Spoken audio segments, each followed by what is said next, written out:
Beginning of the World, an epistolary poem by REMASTERED. Oh, Michael, the house is quiet, so empty, devoid of thought, drained of time, and now forever hollowed of expectations. I remember what you said last night, over dinner, when we talked of the past. Small towns raise the truth from us, where we're pared down and simple. Just the way we all should be, you said. My town is a people with proud humility, the only thing left to us of our own. I can count what I have with no fingers, because most things don't count. I can't even include myself, my faith, or the small blessings for me in life. They don't feed me when I'm hungry. The whole world has gone crazy, bursting with fierce politics and hatred, oppression driving rebellion and violence. I looked out this morning, across the way, at the empty church, forlorn and broken, a casualty of the first day the troops arrived. Show me something different today, better. Papa, ask God for me if He can't hear me. I had asked, like a child, for some sort of miracle, but truly I expected only cold and snow on a day that should have been like all others. When I stepped outside, I saw the words that cried out in righteous anger and fear, scrawled across the crumbly masonry of the abandoned house across the street. Work hard and we'll take care of you. Government words in garish red, like blood. Underneath, in blue, a rebuttal in obscenities. The government took away the jobs and money, and gasoline and kerosene for generators, as though we're somehow all dangerous. The winter day surprised me with warmth, not the weather's warmth, but yours, when I met you late on the street in town. You stopped a soldier from harassing me, some hostile government mercenary from Europe. You smiled and pretended to know me, and he ran away scared after a private word. Naturally, I was grateful, yet so very distracted, wondering at the mysterious power you wielded,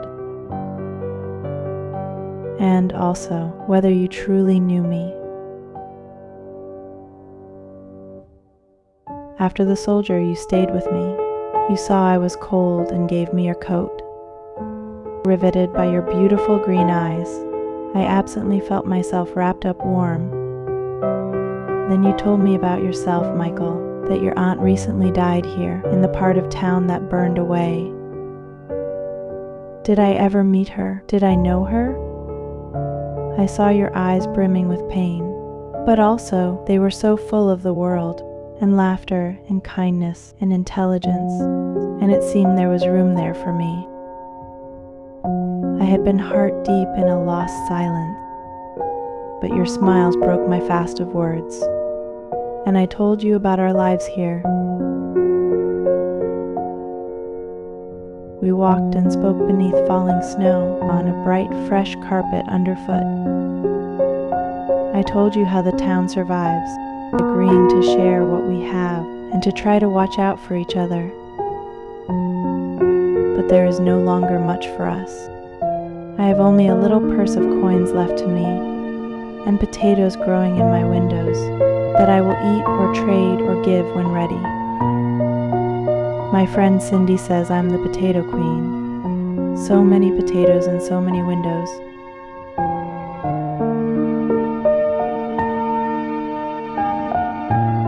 Though I was cold and wet in my old sneakers, I was warming up in your heavy jacket. Cold hardly touched you in scuffed boots and your strange dark wool uniform. The sun shines sometimes through the clouds, creating bright diamonds to dazzle the air. It made the day feel momentous to me. Maybe we can get out of the cold a moment, so your highness doesn't get frostbite, you teased. Deciding to avoid more soldiers on Main, we went to the little pub by Church Street, luckily finding a small table available in a dark corner by the smoky fireplace. It was crowded in the old barn pub grill, heavy with scents of candles, smoke, and beer. Those who know me smiled and winked at me, seeing me with a man and not stuck in a book. The place was full of laughter and quiet complaints, most of the town there to get warm, to get away. No bar food though, not even peanuts. In a surprise upwelling of happy feelings, I told you I remembered us as children, though we both knew, of course, I couldn't. It was my whimsical game of make-believe, started by your claim of knowing me. I spoke in detail of sledding in the winter and going to our favorite lake every summer.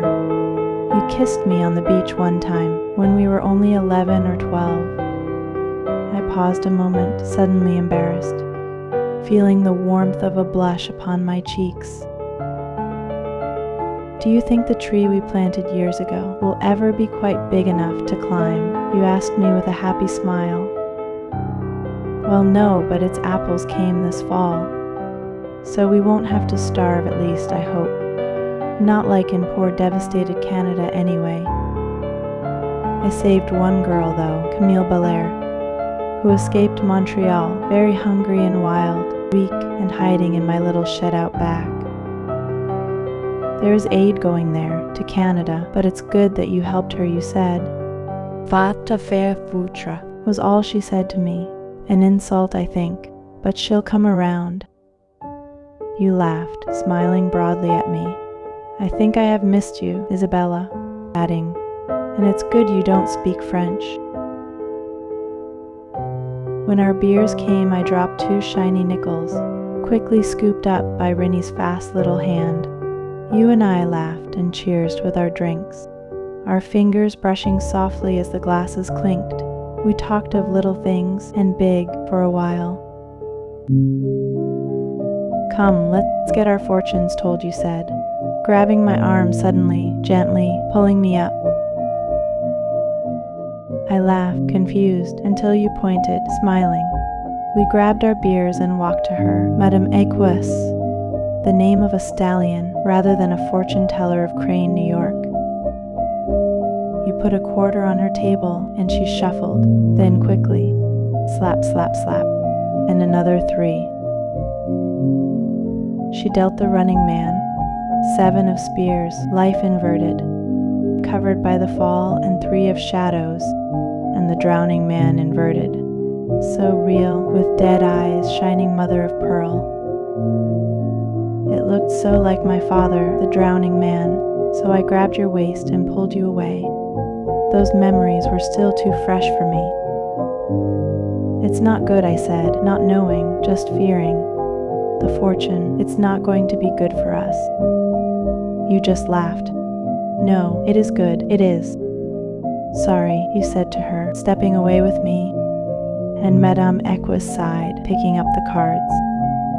Her sigh made me laugh, and I had you gulp your beer, so we could go back outside into the white cold, though I didn't dare to tell you why. There were no soldiers out the back door, probably busy feeding their hungry bonfire, with all of our souls and our hopes and prayers. Taking our air too, perhaps, burning it away, over on the west side past the old playground. We ran quickly over the snow-covered lawns, and through the small woods to Hall Street. My wet feet no longer minded the cold. Isabella, old man Passel called from Parish House, but I just waved and laughed, still running to my tiny, ugly house with the shed in back. I made a small dinner for us in my kitchen from what little the general store had yesterday, and we invited a sullen Camille to join us. You built a fire in the fireplace using wood and coal, and I lit old stubs of candles I had all over.